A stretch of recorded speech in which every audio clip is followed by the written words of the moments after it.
Welcome, ladies and gentlemen, to another episode of Star Guides. Today, we are on the cusp of the largest release in Star Citizen history since the Hangar Module. What that means can be different for many people, but today, I will be here to help you prepare for the release of the Dogfighting Module. Does this matter in the long term of Star Citizen? Not really, but damn it, many of us have been waiting for years to get our chance to get into the pilot seat of our expensive digital toys, and preparing your hyperactive inner schoolgirl is the only thing you can do. The premise of this Star Guide is to help you over-eager citizens prepare for long gaming sessions, either at a midnight launch or otherwise. I've personally been to countless midnight releases and binged on MMO releases for 2 to 3 days straight, so let me try to impart my experiences to you. Now, without any further delay, let's get started. Alright, before I can really discuss anything, we have to talk about the elephant in the room that is work and school. I'm not advocating taking time off for work or skipping class to play a video game. However, if you are so inclined, let me give you some advice. First, I promise you the first day gaming experience will not be smooth or empty of connectivity issues. I'm not trying to knock CIG, but even the best companies in the industry who release the floodgates on opening day have problems. Sure, CIG isn't opening the gates to their multiplayer side for everyone on day one, but download servers and connectivity to your single player games will matter. I bring this up only because you shouldn't waste your valuable PTO days or sick days on a game that might have technical issues. However, the decision is up to you, and I, for one, cannot say jack because I'm a damn hypocrite. For those of you who have time off or vacation, I salute you. Next on our list of preparation is sleep. You know what, let's face it, many of you plan on playing Arena Commander for hours as soon as it comes up. Hell, I'll be right there beside you. However, if you plan on binging for a solid 1 to 2 days, you need to consider your sleep beforehand. Now for the science. Your brain craves REM sleep because that is your body's integration and recovery mode. On an average night, you may get around 5 REM cycles, which lasts for about 20 minutes each. If you normally get a lot of sleep, then try staying up for a long period of time, your brain will be REM starved, making you feel like crap the next day.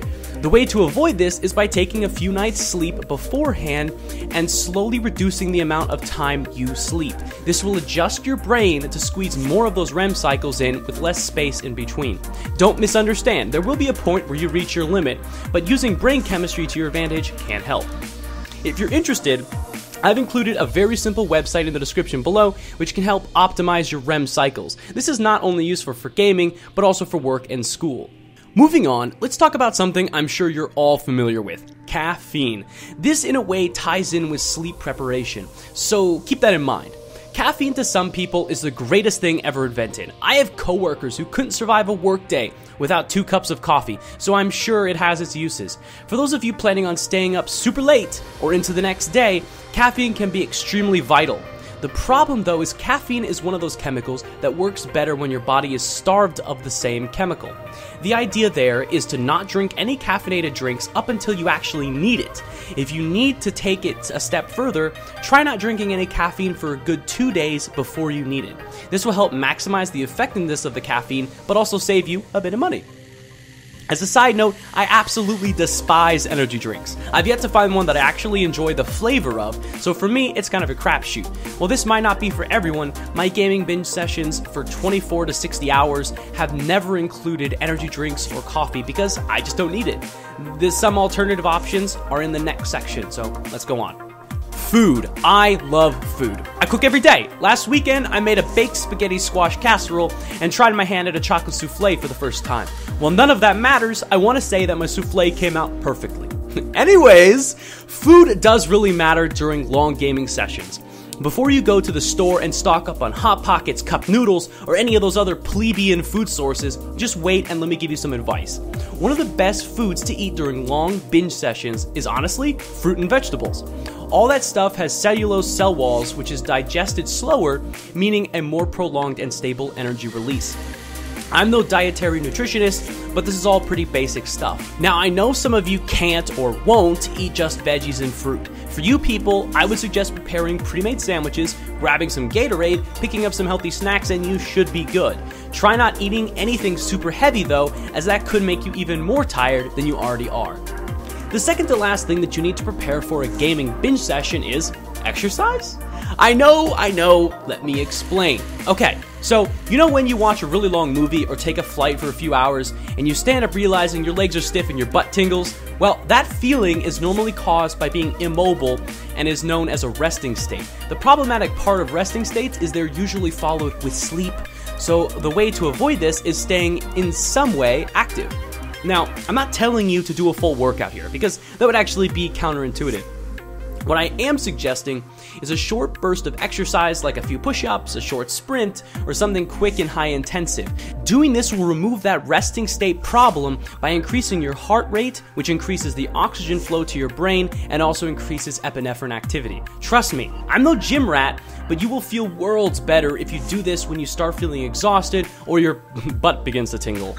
The last preparation you should consider is friends. Playing with friends and keeping mentally active will help you play far longer than you could have done on your own. Go find some real-life friends, organization members, and talk with each other in a private or public TeamSpeak, Ventrilo, or Mumble server. Don't have friends? Go join a damn organization and make some. I know plenty of organizations who would be glad to have you, so use the organization tab on the official RSI website and see if one fits your personality. All binge gaming aside, you should do this anyways, because playing with others is usually far more fun than playing with yourself, well, with some exceptions. Well, that about does it. There are many other things you can do to make your gaming experience better, like speaking to your family members or significant others and explaining to them that you're not completely crazy. However, this guide was to help you binge game longer, not deal with your mom or girlfriend. Alright, before I ask you guys a quick question, I want to reiterate that this Star Guide was built for people who want to play hours and hours on end. If you don't want to, you don't have to. Now, I have a quick question for you guys. Do you plan on staying up or taking time off to play Arena Commander? If so, what are your plans? For me, I actually plan on changing little to my schedule.